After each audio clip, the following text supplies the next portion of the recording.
Hey guys, this is IrieStarcraft, and I'm back to cast another 2v2 game for you. This one will be on Scorched Haven, and unlike the last game on Scorched Haven that I cast, it will be between really good players, because the last one I cast was actually a game I played, so I'm sorry any of you that suffered through that game.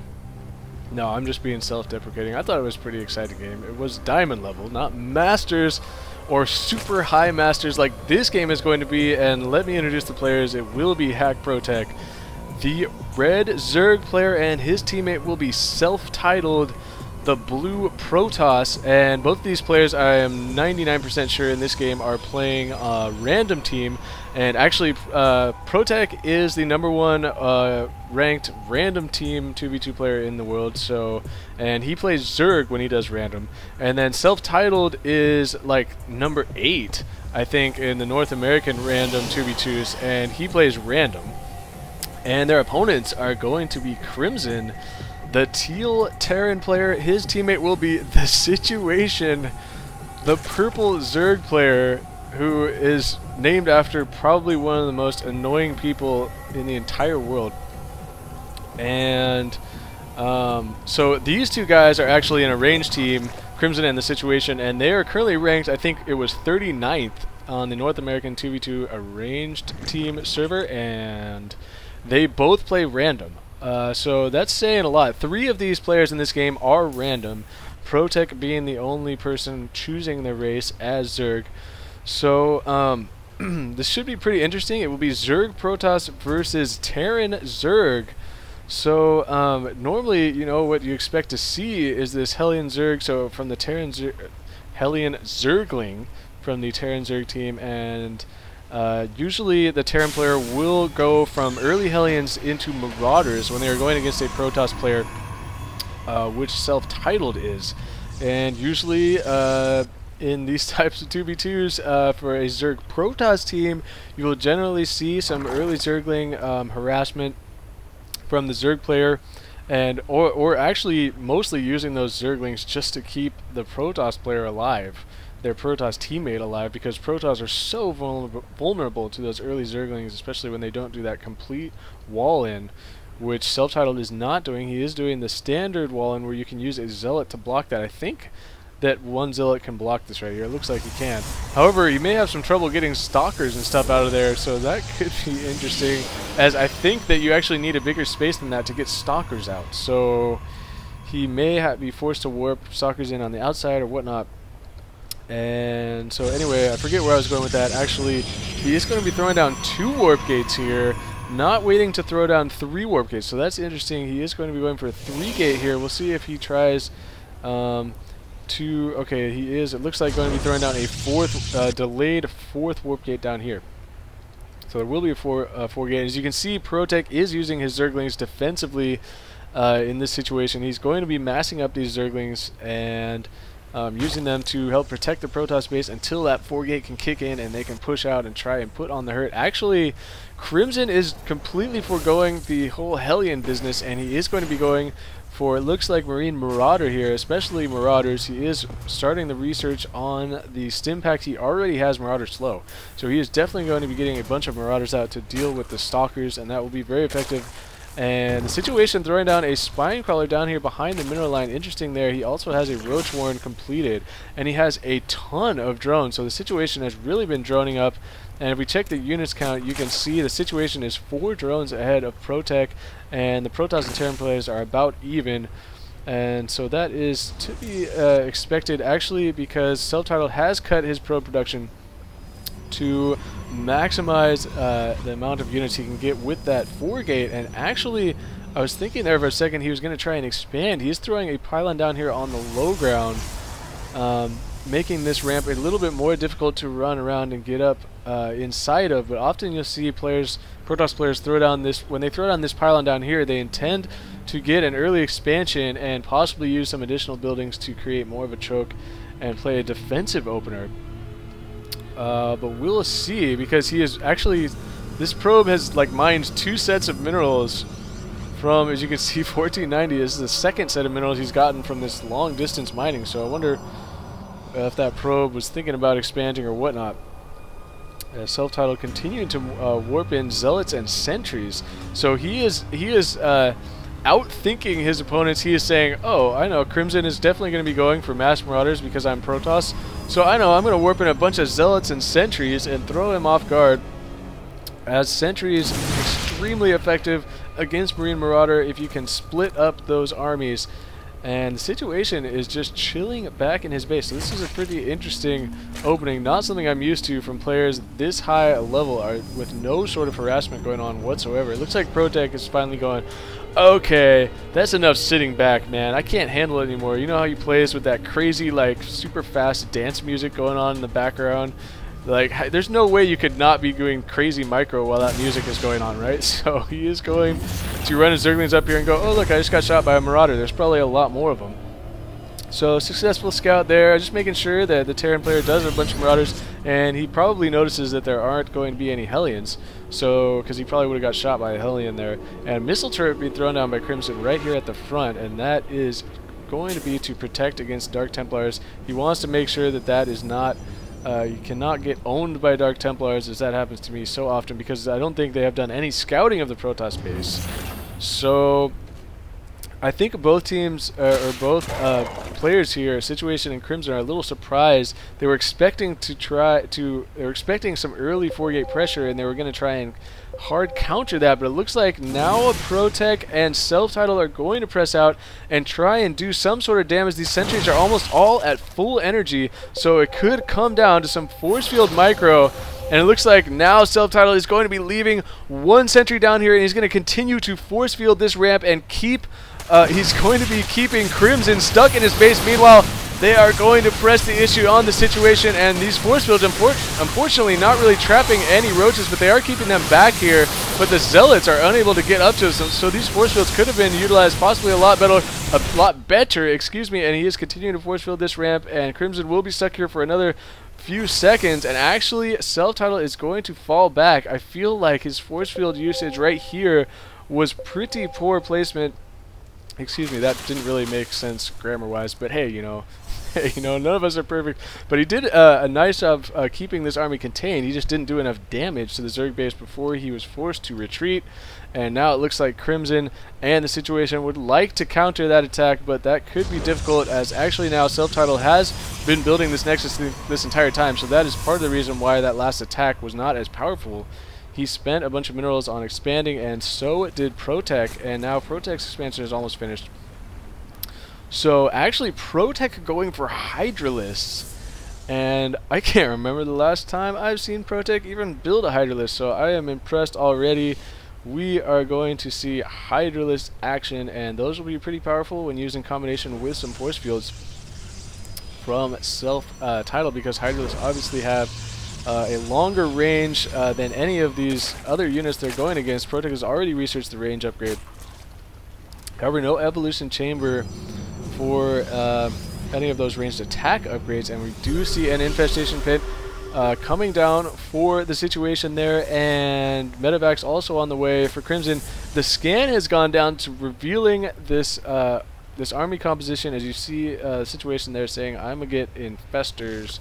And infestors are pretty much a great idea against everything now. I mean, I'm telling you guys who have been watching my cast, you know that I cannot shut up about how awesome infestors are, as I've been watching all kinds of pro level 1v1s left and right, and infestors are just the ultimate trump card, and they're so effective. I'm telling you guys, I'm going to start derailing this sort of conversation here, because I've been watching a bunch of Spanishiwas games from on Husky's channel, and man, that guy is just out of control. I'm telling you, he is so much fun to watch play. He's used all kinds of crazy stuff, and I don't know why I started talking about that, but anyway, CelphTitled will be finishing his robotics bay just now, and expect to see there is the Colossus. He has double forge actually, and is going for weapons and armor level 1, so he's going to be mass upgrading, chrono boosting that extended thermal lance, and still no harassment or anything going on from either team. Both sides just massing out. ProTech now, it looks like he's going to be going for infestors himself, and he is getting that pathogen glands. And let's check his timing when he starts to build those infestors. He does have some gas saved up here, and because this is something I'm trying to learn on my Zerg playing, so any of you guys who are trying to perfect some of your timing, if you can pay attention to this, we'll see how well ProTech does it here. as I was expecting. Actually, it doesn't look like he's going to be trying to get that perfect timing, as a lot of what Zerg players will try and do is they will time this pathogen glands upgrade with their infestor building so that the infestors pop out right after the upgrade finishes. He is not doing that, however. He is going to be instead going for some upgrades to his roaches and hydralisks. More scans going on, revealing the Colossus in this army.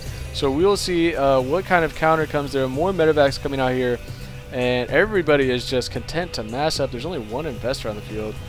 And CriMsoN, you can see it saying, let me get some Vikings out, because there are Colossi being chrono boosted out. Actually, one more Colossi and then an Observer is on the way. So kind of surprising there. I wonder if CelphTitled did lose his initial Observer. We can see ProTech has some Zerglings placed all around the map nicely. Right as I clicked there, it looks like ProTech wants to take that base. So the right team really has map control as far as vision goes, and they know whenever the left team is going to push out or try and expand, they will know about it. ProTech does have creep about halfway across the map. Could use a lot more creep tumors there. I guess it doesn't matter. He is going against a Zerg player, so the creep is not spreading is not going to be that big a deal, but it does provide that extra vision, and that is really important. So you do still want to continue to spread that creep, and he is also going to ideally want to connect this top base to that creep. We'll see if he does try and get an additional creep tuner out with a queen or anything like that. But ProTech now, he does have 4 infestors, and there are 2 Colossi. Are there any more? There is another Colossi on the field, and so there is now 4 Vikings, and there are 3 more on the way. So CriMsoN is really getting a ton of Vikings. I feel like this game, there's really been no action yet going back and forth, and CelphTitled losing another Observer right there, as you saw, flying into range of this missile turret. So tough luck for that Observer. And unfortunately, though, for the left team, the pressure is going to be on them to make something happen, as ProTech is being aggressive with this 3rd expansion here. And the bottom team does not know about that. And so we'll see if they ever end up scouting that. There is an Overlord chilling here. And apparently we are ready to plunder as this army is going to move out. Finally, we're going to see a huge engagement right now. And oh man, this is going to be huge. It's going to come down to positioning here, and can we get some nice fungal growth? I'm switching to APM for this battle. Look at the force fields going down. Are really going to trap this army in the back. Vikings trying to focus down these Colossi, and Stalkers need to be shooting these Vikings. Exactly what they are trying to do. And are we going to see some more fungal growth out of ProTech? It looks like he is trying to get these infestors up here in range to do some fungal growth. He did get a couple of them down, and now throwing down some of these infested Terrans. However, they're not going to do a whole lot. The bottom team with a larger army, it looks like may be able to break this. It's going to be very close. Top team falling back slightly and trying to get some better positioning. The bottom team forced into this little choke area, but look at these medevacs sitting in the back. 5 medevacs have been healing so much damage throughout this battle, but it looks like the left team is going to lose their army, and these medevacs and Vikings are going to be forced to fall back. 1 Colossus remains here with 10 kills, and TheSituation during that battle trying to expand at the gold mineral in the location in the middle. That is not going to happen. Way too vulnerable at this point, but wow, I thought that the bottom team was going to be able to break them there for a second, but it looks like the reinforcements from ProTech and CelphTitled there were able to hold that attack off. So a nice job there defending, and now CelphTitled is going to break down his cybernetics core so that he can get his army out of his base. So it's a tough life as a Protoss player nowadays when you're going against Zerg, as you end up having to destroy your own buildings just to get out. And he is rebuilding that cybernetics core somewhere. He does have another robotics facility down here, by the way, that I didn't notice until just now. There's the cybernetics core. And now ProTech and CelphTitled are going to push out, is because ProTech did have that Zergling up here. He does know that this base is trying to build here for CriMsoN. He is trying to change this into a planetary fortress, but it does not look like that is going to finish before the army gets here. He looks like he will cancel that planetary and lift off this building. All the mules, though, some freshly summoned mules are all going to die, but however, the left team is going to try and trap this army. This Immortal completely out of position will get focused down by the roaches, and now look at the fungal growth coming down from TheSituation, doing a ton of damage on ProTech's roaches there in the back, and the positioning for ProTech and CelphTitled is terrible right now. They're stuck in this little choke point. And that is the problem with sending all your army to deal with this. And they did not even cancel the expansion because all that CriMsoN had to do was lift the building off, and now he has put it back down, and the right team's entire army is annihilated. And could we be seeing a hard counter? Does the left team still somehow has not seen this entire base up here that is super saturated with drones right now? And so CriptoTech is continuing to rally up here. And by the way, CelphTitled has secured this base down here and thrown down 4 cannons at the front. However, this base is vulnerable to anything around the back. But if you notice on this map, there really is not much space here around over this lava to get units in here. So if they try and do a drop or anything like that, these cannons may be able to pick off some of those dropships before that happens. And oh, the situation, his expansion just finished just in time for it to get annihilated by this Protoss army. But look, the situation is going to be trying to defend this, and could he take out this army before the hatchery dies? We will see. There is no neural parasite, however, for these roaches, so he will not be able to mind control the Colossus. But the hatchery does fall, and these stalkers, unfortunately, getting left behind there. They're like, dude, wait up, man. Wait up, because CelphTitled looks like sort of misclicked and left a few of his units there to die. And at the same time, there is another battle going on up here. I'm sorry, I totally missed that, as CriptoTech is desperately trying to defend this base. And Vikings in here aren't going to be doing anything, but these Marines and Marauders with that stim. And they do have 2-2 upgrades as opposed to CriptoTech's Roaches, which also actually do have 2-2. But that stim, and look at all these medevacs are getting critical mass right now for CriMsoN. He has 8 medevacs. And here comes the Colossi and Immortals, exactly what they need to try and battle this army. Vikings are shooting down these Colossi though, and here comes the Infestors. Infested Terrans are being thrown down behind the army. It looks like the right team's army is going to die. And so nicely done there by the left team. They were able to, well, the situation, CriptoTech is trying to transfer all these drones right through the middle of the army. It looks like he is actually going to be able to save the majority of these drones. However, economically, the right team in a lot of trouble. CriptoTech is down to 1 base. CelphTitled does have 2 bases mining here, and actually a couple of mineral patches still left at his main. And the situation really having trouble getting this base established, as some stalkers did take that out. It looks like he's probably going to try and do that, rebuild that again with that drone. And so the left team looking like they're in a much better situation. If you check the income, actually though, CelphTitled is way ahead in the income. What is CriMsoN doing here? Is he going to build double planetary fortresses at this location? He is building double planetary fortresses to try and secure that base. So surprising there. I feel like the left team, if they wanted, could have tried to break this front. It may have been a bad idea though. I'm not going to tell these guys what they should do because they're all way better players than me. So I may slip up here and there. Oh, it looks like that hatchery did not get canceled and did in fact die. And now you see CriMsoN starting to catch up in resources as all these mules have been summoned here. It looks like left team wants to attack if you are checking the chat. And so here they go. They're going to try and attack. There are so many medevacs in here. There are 10 medevacs. How many Vikings? We do have 5 Vikings. A lot of Roaches for the situation. They do have 1-2 upgrades. These Infestors still no neural parasite.